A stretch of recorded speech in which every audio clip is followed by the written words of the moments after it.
Well, welcome back. It's lesson 32 in Math 222, Calc 2 at SUNY Geneseo. On today's show, we take a look at Taylor's series by taking a look at Taylor polynomials that approximate Taylor series, because we get tired of writing out infinitely many terms. And so again, the question is, if we're a little lazy, how bad is that really? Perfect question for a college student to ask. So I am deliberately leaving this space empty. It's probably about 3 notebook lines if you're taking notes.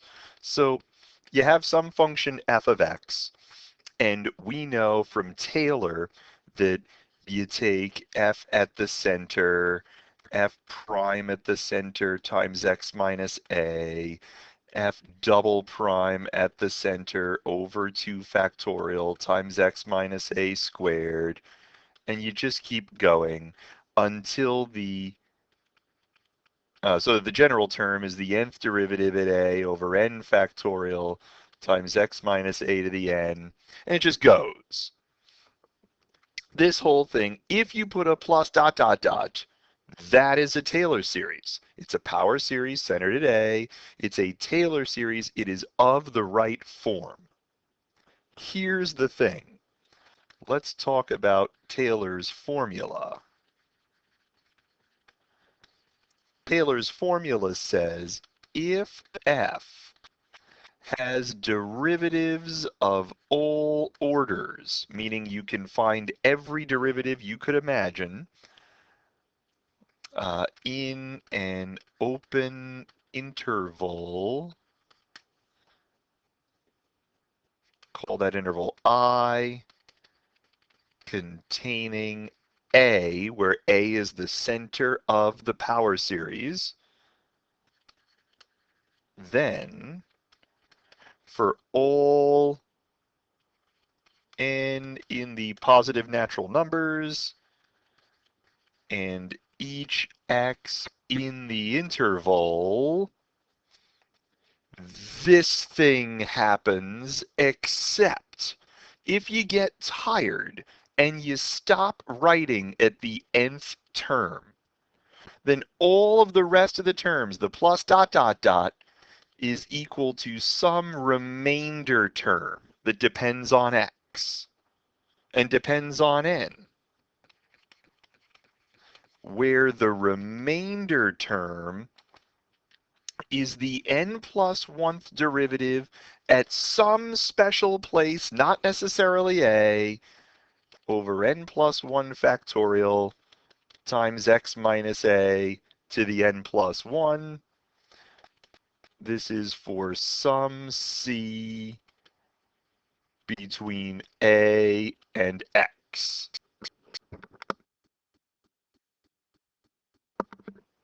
Just have to think about that for a moment. If we take away the plus dot dot dot, we get tired and we stop writing here. Then all of the rest of the terms can be summed up by this remainder term.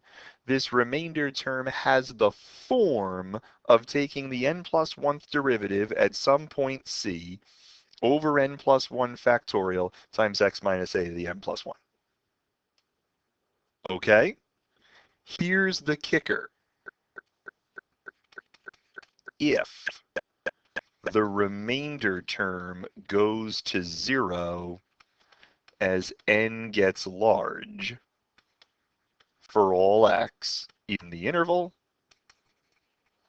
then we say that the Taylor polynomials converge to the function on the interval.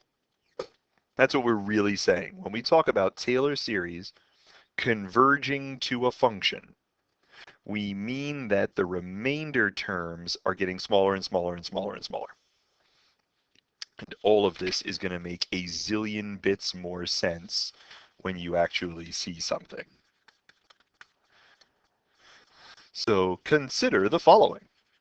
Bill Nye the Science Guy. Consider f of x equals e to the x.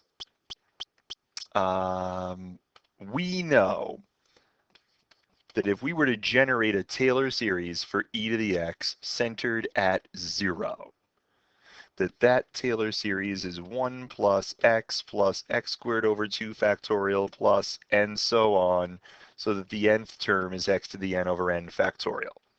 We know that this is the Taylor series, if we put a plus dot dot dot, centered at 0, x minus 0, x minus 0, x minus 0. It's centered at 0. And we know from previous examples that this starts looking an awful lot like e to the x. Here's what this lesson says. If we stop writing right there, then all of the rest of the terms, the plus dot dot dot, all of the rest of the terms is equal to some remainder term, where the remainder term looks like the n plus 1th derivative at some special place over n plus 1 factorial times x minus a to the n plus 1. So, what is the n plus 1th derivative? Oh yeah, the n plus 1th derivative of this is just e to the x.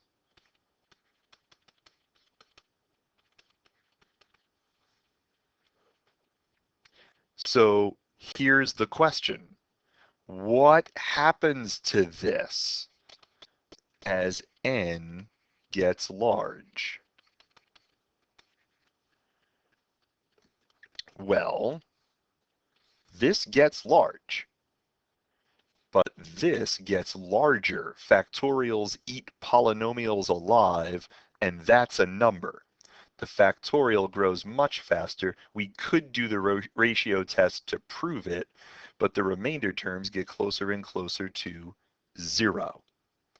And since the remainder terms get closer and closer to 0, the Taylor series converges to f of x. So now it's not just that I drew 12 functions and they appear to converge to e to the x. We can prove that the remainder, which looks like this, can be made as small as you like. And if the remainder can be made as small as you like, then the series can be made as close to f of x as we choose. And so this leads us to the Lagrange error bound. It's this idea that leads us to the Lagrange error bound, named for the very, very famous mathematician, error bound. So if the absolute value of the n plus 1th derivative at t because I'm not going to use x because I'm going to use x down here, if the n plus 1th derivative is less than or equal to some maximum value for all t between the x we're considering and the center of the power series, then the absolute value of the remainder term is bounded by that maximum times the absolute value of x minus a to the n plus 1 over n plus 1 factorial. Now, why the funny business here? Why this funny business? Well, this funny business because we know what the remainder actually is. This is what the remainder actually is. But identifying C is not always easy. So what we do instead is we bound it. We say, what's the biggest that the n plus 1th derivative could be in the interval? And then we let that be a bound and say the remainder is less than that. Yes? Okay.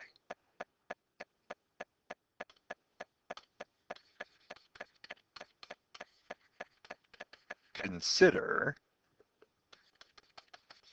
f of x is cosine x centered at 0. we could do the work and show that cosine x is 1 minus x squared over 2 factorial plus x to the fourth over 4 factorial minus x to the sixth at 6 factorial plus dot dot dot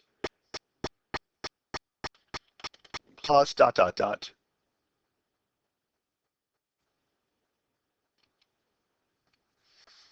Okay, so let's pretend we get lazy and we stop writing there. Let's just pretend that we stop writing there. Here's the question. Estimate an error bound for 1 minus x squared over 2 factorial for absolute value of x less than 0.5. That is to say, if we only consider x's between negative a half and a half, how bad is this really? And the answer is we can bound that error. You could argue that this is the quadratic term. I'm going to argue that this is the cubic. We don't have a lead coefficient on the cubic that isn't 0, but I'm going to want to use fourth derivative because that's going to give us a better error bound than third derivative would.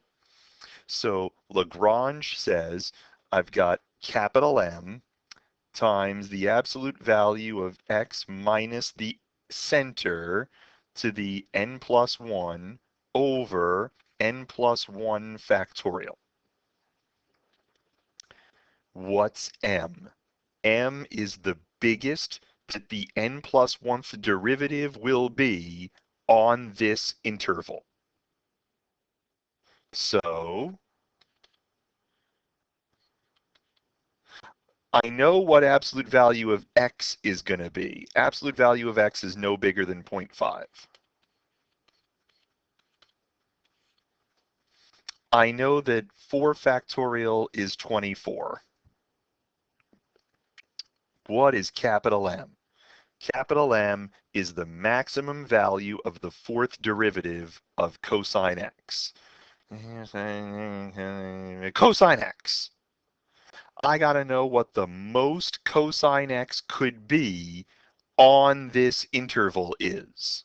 What is the maximum that cosine x can be on this interval? Right. And so now I know that the error term is less than or equal to whatever this is, and I like you so much that I'm actually going to figure out what that is, probably beat you to the punch.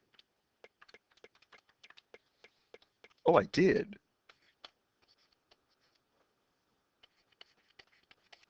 That's pretty good. That's pretty good. Now, some of you are saying to yourselves, hey, wait a minute. I didn't need no funny error-bound thing. This is an alternating series. And when we chop off an alternating series, the error is less than this term. And that's true. We could absolutely have said, this is an alternating series. We've chopped it off here. The error is less than this term. We'd have gotten the same answer. But that's not always possible. It's not always possible.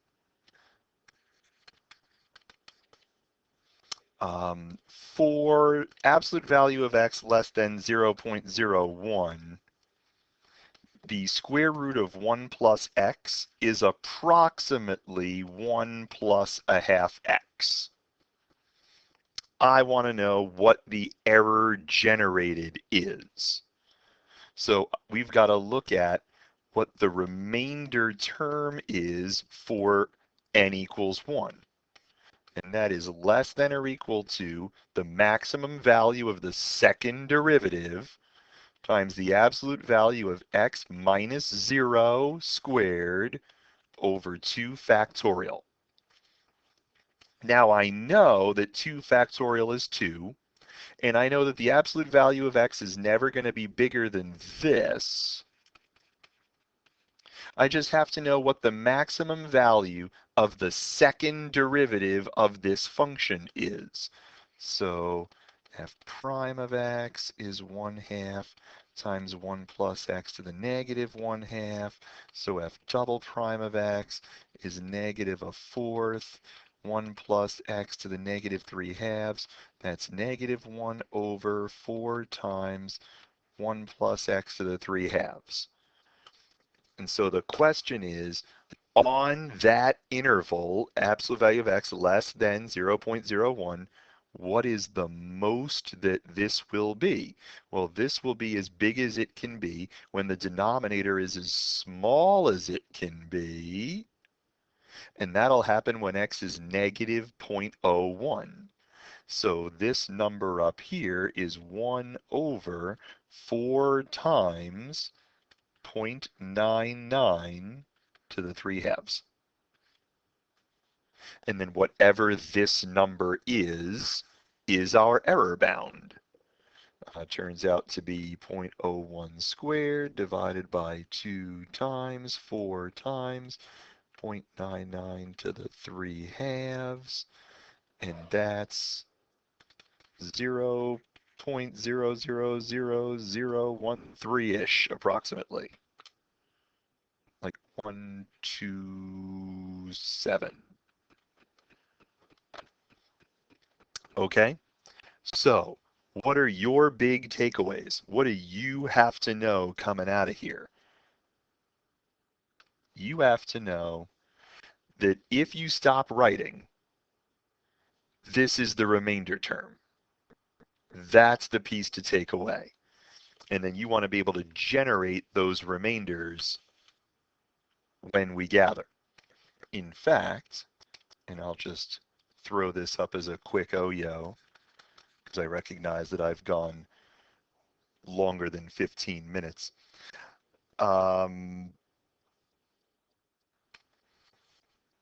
Okay, so let's do this.